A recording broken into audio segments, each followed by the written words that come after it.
Coucou mes très chers auditeurs. J'ai manqué le coche pour la fête des mères, mais je compte bien me rattraper pour celle des pères. Ils sont d'ailleurs souvent les grands oubliés face à nos chères mamans, des femmes extraordinaires, soit dit en passant. Je consacrerai donc cette série spéciale au papa. Et pour ce faire, j'ai notamment fait revenir certaines personnes qui ont partagé de touchants témoignages sur leur père que je vous laisse découvrir. Allez, c'est parti. Quelques grammes de bonheur. Quelques grammes de bonheur. Quelques grammes de bonheur. Quelques grammes de bonheur. Quelques grammes de bonheur. Quelques grammes de bonheur. Quelques grammes de bonheur. Quelques grammes de bonheur. Quelques grammes de bonheur. Bonjour ou bonsoir, quelle que soit l'heure, bienvenue à tous. Aujourd'hui, nous sommes avec Sikila, 41 ans, qui est comptable et qui réside à Chimazarin. Bonjour Sikila. Bonjour à tous.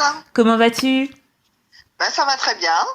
Moi, ça me fait tellement plaisir de te recevoir à nouveau après le magnifique bonheur que tu nous avais partagé. Exact, ça fait un bon long moment que je suis pas venue raconter quelques grammes des petits bonheurs que je peux avoir. Exactement. Mais voilà, je suis là. Voilà, et c'est pour ça que je suis ravie de t'avoir pour cette série spéciale Fête des Pères. Et tout d'abord, on va revenir un peu sur toi, pour ceux qui ne te connaissent pas. Tu es comptable. En quoi consiste ce métier, très rapidement ? Très rapidement, c'est en fait, pas surveiller, mais voilà, vérifier les comptes de l'entreprise, vérifier que tout rentre bien, les factures, les ventes, les achats, qu'on cache rien au fisc et à l'État, quoi. Voilà. Ah oui, ça c'était très rapide, concis. Tu es une véritable comptable. Voilà. Tu vis à Chimazarin. Tu me l'avais dit à l'époque, mais toujours pour ceux qui ne le savent pas encore, comment s'appellent les habitants de cette ville ? Ce sont des Chiroquois, nous sommes des Chiroquois et Chiroquoises. Voilà, donc je ne jouerai pas la surprise, puisque, comme je l'ai dit, tu me l'avais déjà dit. Merci de le redire encore. Exactement. Est-ce que vous le saviez, vous, chers auditeurs ? Dites-le moi en commentaire. Et sinon, est-ce qu'il y a eu du nouveau depuis un an dans ta vie ? Non, depuis un an, hormis la crise sanitaire qui est passée par là, confinement, déconfinement, mais pas spécialement quelque chose de, voilà, tout va très bien. Tout va très bien. Ce confinement s'est bien passé ?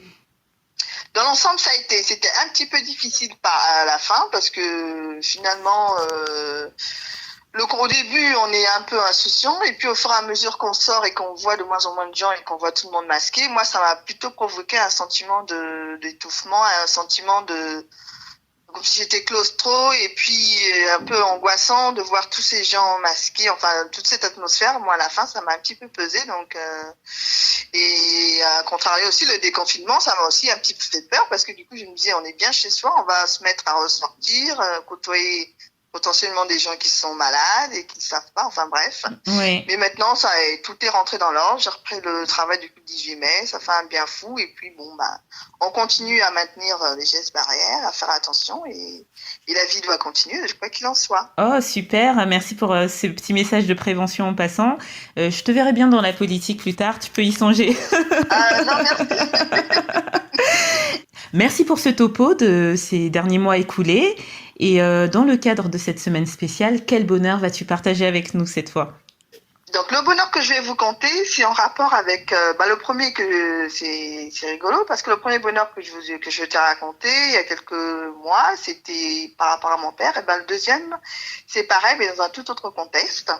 Alors moi j'ai grandi au Congo à Brazzaville, entre Brazzaville et Pointe-Noire. C'est un petit pays à côté de l'ex-Zaïre pour ceux qui veulent se situer où ça se trouve. Et mon père était un chirurgien qui est décédé il y a 11 ans, était chirurgien. Donc à l'époque, j'avais 12-13 ans. Dans la capitale, le président a fait construire un super hôpital, un complexe universitaire, ils appelaient ça CHU, complexe universitaire, hospitalier universitaire. Donc dernier cri, tout était neuf, les dernières machines médicales et tout ça. Et mon père a été nommé chef de la chirurgie infantile. Et donc après l'école, en primaire surtout, après l'école, mon père il venait me récupérer à l'école et il m'emmenait au bureau, donc à l'hôpital. Oui. Donc les filles de boulanger, ils vont dans la boulangerie, ils voient leur père faire du pain, des gâteaux et tout ça. Les filles de garagistes, ils vont dans le garage de leur père. Et moi, mon bonheur, c'était après l'école d'aller dans le bureau chaud, à l'hôpital. C'est un peu paradoxal, mais j'allais à l'hôpital. j'allais dans le bureau de mon père et là, je pouvais côtoyer, voir les collègues, les salles dans lesquelles, son lieu de travail. Et moi, je trouvais ça vraiment, vraiment formidable parce que du coup, j'étais en immersion dans un espèce de... on va dire un espèce d'environnement stérile parce qu'il fallait pas faire de bruit. Moi j'étais petite donc moi j'adorais ça parce que j'ai toujours adoré le silence, toujours adoré être dans ma chambre, pas de bruit. Adolescent, j'étais beaucoup enfermée, donc moi ça me convenait. Il fallait pas faire de bruit parce que on rentrait dans un lieu, un hôpital, il y a des malades, il faut respecter. Et en même temps, ça grouille en guillemets de monde parce que ça vient, ça part. On croit des médecins, des infirmières, et donc moi tout ça, je trouvais ça avec mes yeux, je trouvais ça extraordinaire de pouvoir rentrer dans ce milieu-là. Et puis mon père, il m'expliquait, et le bonheur c'était qu'il m'expliquait ce qu'il faisait, il m'expliquait les machines. Dans certaines machines, on rentrait dans certaines pièces, il me dit, voilà, ça c'est une machine qui sert à ci, ça sert à ça, ça c'est pour soigner tel genre de pathologie et tout. Et ensuite, on croisait les collègues, donc évidemment, il me présentait comme sa fille, donc moi, elle était là, la fille du docteur et tout ça. Et ça, moi, je trouvais ça hyper, hyper génial, parce que du coup, j'avais un moment privilégié, parce que du coup, j'étais seule. Je rappelle qu'on était 6 à la maison, donc en général, mon père il avait des amplitudes d'horaires très très larges, donc quand il venait à la maison c'était pour manger et puis il allait se coucher parce qu'il était fatigué. Et donc moi du coup ça me permettait d'avoir 1 ou 2 heures avec mon papa, privilégié, être un petit peu la petite star parce qu'évidemment tu avais toutes les infirmières qui étaient là, toutes contentes parce que c'est la fille du docteur, qu'est-ce qu'elle est jolie, qu'est-ce qu'elle est mignonne, et c'était vraiment des vrais moments de bonheur parce que du coup je pouvais toucher du doigt, savoir exactement, mon père il se levait le matin, il allait travailler, je savais ce qu'il faisait. Ouais. J'étais fière parce que je me disais il sauve des vies, et puis comme sa spécialité c'était la chirurgie infantile, qui s'occupait des enfants qui avaient soit des fractures, soit des pathologies un peu plus graves, mais qui réparaient, il réparait les membres qui étaient cassés. Et donc moi, je le trouve, c'est mon super-héros. Je dis, et puis tu avais tout le monde, à chaque fois qu'il croisait des malades, surtout, c'était merci docteur, merci docteur. Alors moi, j'étais hyper, hyper fière de me dire, mon père, c'est une rockstar, quelque part. Ouais. T'as tout le monde, t'as tous les malades qui arrivent et qui le remercient d'avoir sauvé un tel, ou d'avoir fait ceci, d'avoir fait en sorte d'avoir fait un diagnostic, d'avoir redirigé vers un autre médecin parce qu'il avait... Donc et là, en grandissant, je me dis, mais ça avait l'air anodin comme ça, mais maintenant, je me dis, mais c'était des vrais petits moments de bonheur, des vrais petits moments privilégiés que j'avais avec lui, parce que du coup, il me permettait de pouvoir être dans l'environnement dans lequel il travaille, sachant que moi je suis d'origine congolaise, je suis française d'origine congolaise, et en Afrique en général on n'a pas trop cette culture d'expliquer à ses enfants ce qu'on fait, la profession qu'on fait dans la vie, et on n'a pas vraiment ça. Donc moi je trouvais que c'était vraiment très très enrichissant que je puisse partager ça avec lui. C'était pas souvent, mais quand ça l'était, moi j'étais hyper contente, même si des fois ça me ferait, je sortais d'école, j'avais peut-être un petit creux, j'avais peut-être envie de rentrer à la maison, mais le fait de savoir que Céline il m'emmène au bureau, et 1 ou 2 petites heures, c'était sympa, et c'était vraiment très très très bien. C'était un peu votre petit rituel en plus, quelque part.